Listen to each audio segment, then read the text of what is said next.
Good morning students, today we will study about IT act और IT act 2000।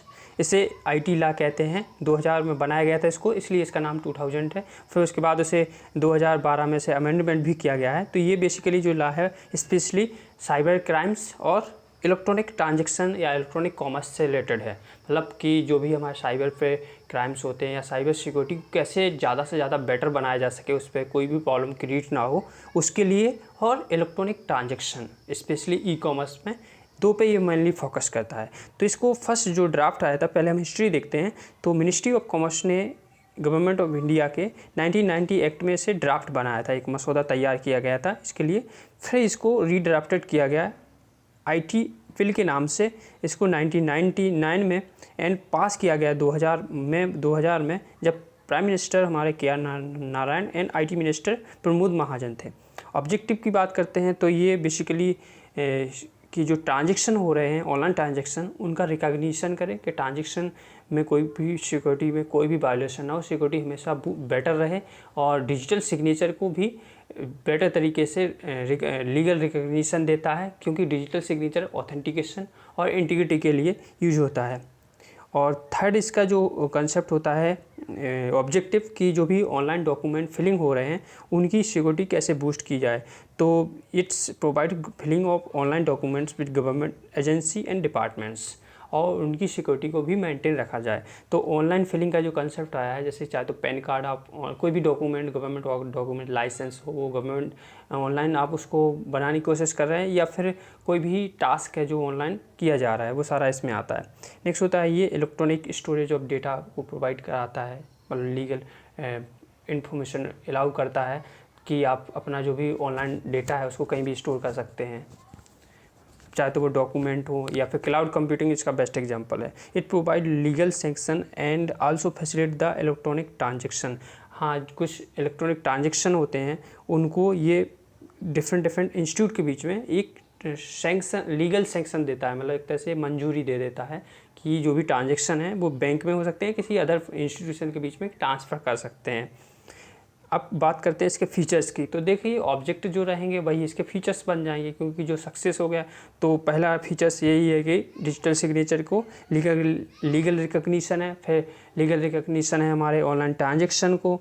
इसके बाद next है कि ये एक तरह का प्रोविज़न प्रोवाइड कराता है कि आप कोई भी cyber regulatory appellate tribunal under act के थ्रू बना सकते हैं। मतलब ये जो RAT होती हैं, जैसे बोलते हैं रेगुलेटरी अपीलेंट ट्राइब्यूनल, एक तरह से कह सकते हैं कि एक छोटा सा कोर्ट होता है जिसको आप इस्टेब्लिश कर सकते हैं कहीं भी। और ऑनलाइन कोर्ट, साइबर का मतलब हो गया ऑनलाइन कोर्ट, कि वो लोग कभी भी एक्शन ले सकते हैं किसी भी समय।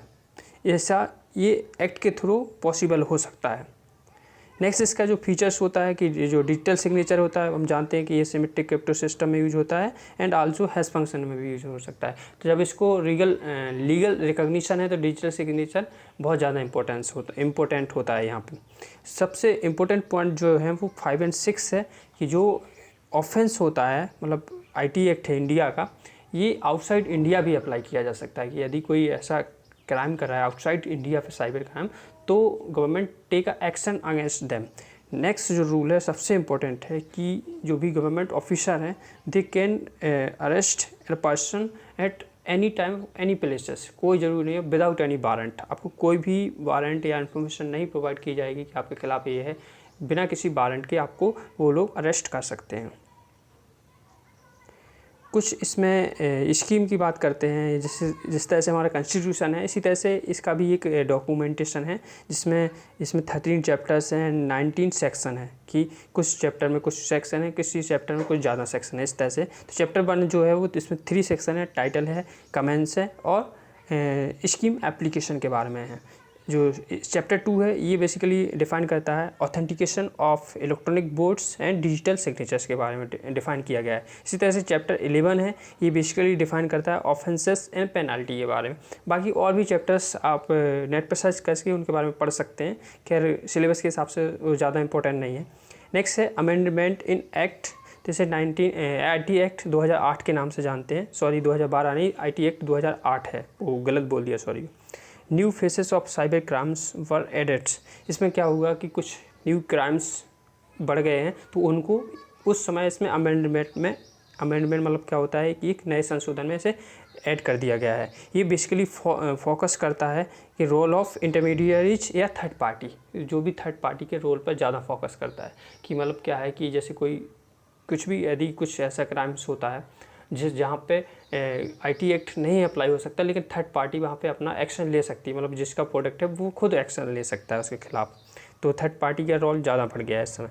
It clarify ration security practices for corporates, कि इस क्या करता है कि जो भी सिक्योरिटी की प्रैक्टिसेस होती है कॉर्पोरेट के लिए, उनको ये क्लैरिफाई कर देता है कि कॉर्पोरेट की सिक्योरिटी के लिए कहाँ कितनी सिक्योरिटी एप्लीकेबल है, कहाँ कितनी एप्लीकेबल नहीं है, ये इसमें मेंशन किया गया है। नेक्स्ट होता है ये मोस्ट फोकस करता है प्राइवेसी इशू पर, चाहे तो भी यूजर का इशू हो या किसी कंपनीज का हो, ऑर्गेनाइजेशन का हो, किसी भी सॉफ्टवेयर्स का हो, कोई भी चीज़ हो जो साइबर पे है, तो उसकी प्राइवेसी बहुत ज़्यादा पे हाईलाइट किया जाएगा कि आपकी प्राइवेसी 100% सिक्योर होगी। एंड इन्फॉर्मेशन सिक्योरिटी पर भी हाईलाइट करता है कि आपको बाहर से कैसे प्रोटेक्ट करें।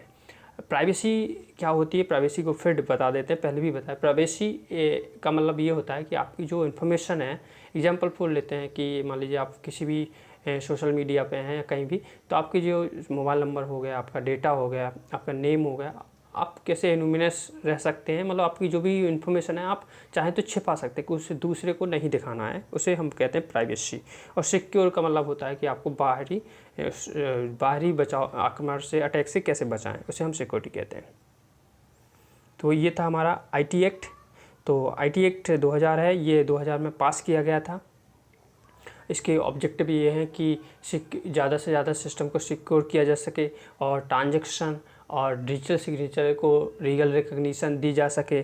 फीचर की बात करते हैं तो इसमें डिजिटल सिग्नेचर और ट्राइब्यूनल एक्ट है, रेगुलेटरी ट्राइब्यूनल एक्ट, इसको हम कभी भी इस्टेब्लिश कर सकते हैं। और डिजिटल सिग्नेचर इसमें मेन इम्पोर्टेंट पार्ट है। और जो भी ऑफेंस होते हैं वो आउट ऑफ इंडिया भी अप्लाई किए जा सकते हैं। मतलब जो कानून है इसको आउट ऑफ इंडिया, मतलब इंडिया के बाहर भी लगाया जा सकता है। और government officer can capture arrest you without any warrant, बिना किसी वारंट के वो आपको अरेस्ट कर सकते हैं। इसमें कुछ अमेंडमेंट आए 2008 में। इसमें क्या क्या किया गया, कुछ नए एक्ट ऐड किए गए, नए क्राइम्स वगैरह एक्ट किए गए। और बेसिकली ये थर्ड पार्टी पे फोकस करता है। और नेक्स्ट इसमें जो आया कि प्राइवेसी इशू को लेकर कुछ ज़्यादा इस पर फोकस किया गया है।